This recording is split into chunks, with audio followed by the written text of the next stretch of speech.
Hey guys, welcome back. Behind me is the 2007 Toyota Rav4. This is the one that we did the piston and ring replacement on. Well, the front of the vehicle looks pretty good, but we've got some serious problems here at the back. So this is the rear differential. That's the prop shaft coming back. Check out this U-joint. That's not good. Yeah, that makes a heck of a racket going down the road, I'm sure. I think what I'll do, I'll just take this prop shaft completely out and she can drive it as a front-wheel drive car for a while until we can get parts. So the next problem is, this is the rear sway bar. Check out this sway bar link. I don't think you're supposed to be able to do that, and it's actually broken on both sides. The whole sway bar is just free to go wherever it wants. So we need two sway bar links. Well, I'd say all the tires need to be replaced, but this one is completely spanked. I don't know what's going on. The wheel bearing's good. There's no play in the suspension. Well, folks, this U-joint has turned into a little bit more than I was bargaining for. These are staked in. So you see right here how these got these little dots around the outside. So there's no snap ring holding the cap of the U-joint in place. They just press it in, and then a machine deforms the steel of the forging here, and that's your retainer. So unfortunately, it's not like the Ford, like what J.C. Smith did not too long ago, where it has a snap ring groove and you can, shim it out and put a snap ring in it. So I looked around. There is a company that makes a replacement U-joint for this drive shaft, and it has a circlip that goes on the inside to hold the cap in place. But what I'm worried about is that this thing is really trashed. I mean, completely trashed. And the whole cap is basically gone on this side. So what I'm worried is that the actual ear here of this yoke is worn so badly that if we go to try to press a new cap in there, it's going to be hot dog in a hallway. So I think what I'm going to do, we'll just blast this apart with a torch and knock that cap out real quick, and then we can see kind of what we're dealing with. So I called my local driveline shop that I've worked with before. They kind of specialize more in heavy trucks, but they'll do stuff like this. Anyway, they don't want to mess with it. All they wanted to do was sell me a new Dorman drive shaft for about $900, and then the auto parts store can get me a reman. I don't know who does the reman, but it's about $500. Now the replacement U-joint is like $35, so if we can just replace the U-joint, we're going to do that. There's nothing else wrong with the rest of the shaft. This is our only issue. So anyway, let's get the torch, blast it apart, and see what we're dealing with.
So that's the cap, the one that was completely worn out. See, this one's not so bad. Alright, just like I suspected. Here, let me zoom in. Whoa, too far. Alright, can you guys see right there? So I don't know if we're going to get around that. Well, I don't know what to say about that. There is still a section of the actual bore, you know, above this worn area that's good. So, you know, realistically we've only lost about, I don't know, let's say 20% of the contact area. But it's 20% of the contact area in the direction that really matters. So, man, I don't know what to say. I guess the other thing too is that this is for the rear axle. You know, and the car's primarily a front-wheel drive vehicle. The only time you really get any torque in this prop shaft is if you have the differential locked. Which, you know, honestly, if she does that 4 or 5 times a year, I'd be surprised. Yeah, there you go. So I don't know. I'm gonna have to think about it, I guess. Well guys, it's been so long since I worked on this drive shaft, I can't recall where we left it. But I think there's some footage of me cutting one of the U-joints out with a torch, and we found out that one of the yokes here was worn pretty badly, and I was trying to figure out what to do with it. So here's what I did. I bought a whole reman drive shaft. This is a Cardone reman unit. I sent the old one back as a core. Before I checked if this one was going to fit, so let's cross our fingers on that. And I also bought 2 new Moog rear sway bar links and a Dayco Serpentine Belt. Now, a lot of guys would probably be upset because I didn't try to fix that old drive shaft. Yeah, I hear you. And if this was my truck, you know, or something that I drive every day, I probably would have, you know, gone in there and welded up the yoke and tried to bore it back out and bought a, you know, a universal joint from Rockford Driveline and shoved it in there and called it a day. But this is on my wife's car, and she was raised in one of those bizarre families where they, you know, expect their vehicle to work right all the time. And you can imagine that puts a pretty large strain on our marriage. So I figured we'd do the right thing and just buy the reman drive shaft and get it over with, and she can go back to 4-wheeling. She's been driving it as a 2-wheel peeler for this whole time, which I'm not going to admit how long it's actually been, but it's been a while. Anyway, these vehicles are primarily 2-wheel drive anyway, so it doesn't really hurt it. I also went ahead and had new tires installed, so we don't have to worry about that anymore. And then eventually we're going to have to replace the shocks and struts. They're pretty much pooched, but that's beyond what I have time to do today. So underneath, all I've really done so far is just clean up the drive shaft flanges where it comes out of the transmission and goes into the rear axle. The front one's kind of a bugger to get to. So I use this tool here, which is an extended length roll lock adapter for my 1/4-inch die grinder. These things are pretty nice. I know you can buy them online. I may, maybe I'll look and see if I can find a link for you guys. It's got this little shield on the outside so you don't get yourself twisted up in it. And you can reach down into, you know, weird places. Pretty handy for like doing thermostats and stuff where you can't really reach it with any other kind of tool. Alright, drive shaft's installed. I'm going to torque the bolts to 25 foot-pounds. And my lovely assistant will hold the drive shaft from turning. And the 2-year-old's while my apprentice demands that the car be lowered. Hey, we'll put it down in a minute, kiddo. We'll put it down in a minute. So here's a comparison of the new Moog versus the old OEM sway bar link. You see the Moog's quite a bit beefier in all dimensions. Plus it has a grease zerk. And what's really nice, they gave us a flat right here to hold the thing while we're tightening up this big nut on the end. The original ones, the OEM ones, had a little hex here. You could use like a hex key. Of course, that generally doesn't work because you would have to use an open end or a box end wrench.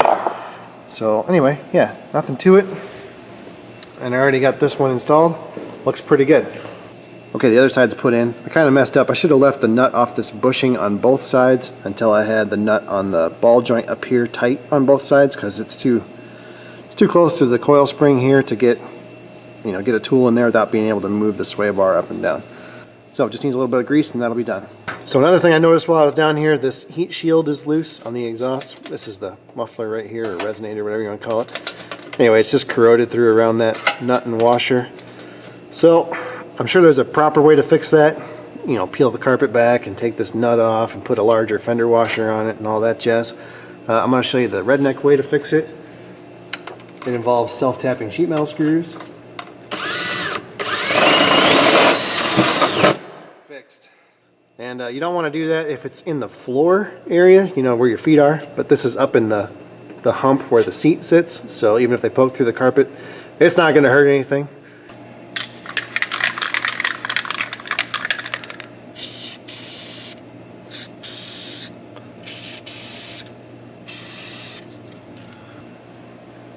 I'm using this Sta-Bil rust stopper. I don't know if it's any better or worse than fluid film. Seems to be pretty much the same formula. I don't know if I specifically mentioned it, but when you buy the reman drive shaft, I'm assuming they change out both yokes because the pattern's quite a bit different, but it does come with replaceable U-joints in the new drive shaft. So if we ever have this problem again and it hasn't gotten so bad that it wears into the yoke, we can replace these U-joints now. Well, like most modern vehicles, the Serpentine Belt is a real pain. So down underneath of the top engine mount there, you'll see a hex. I believe it's cast right into the aluminum arm of the tensioner. And it's got a 19mm hex cast right into it. So you take a ratchet with a socket, preferably a flex head, and you'll be able to reach down in there, and if you push down on it hard enough, you'll release the tension on the belt and you can get it out.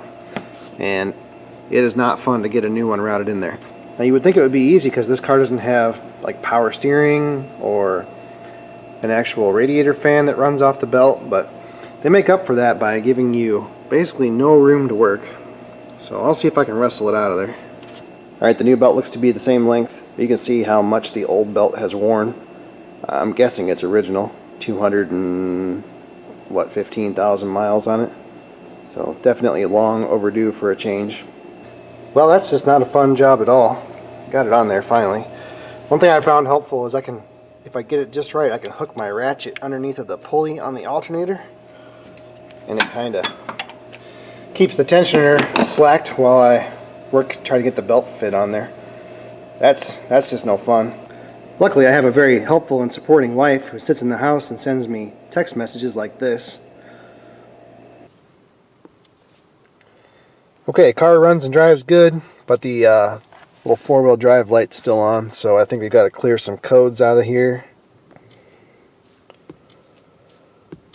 Okay, let's see. Do the old auto scan here, see what it comes up with.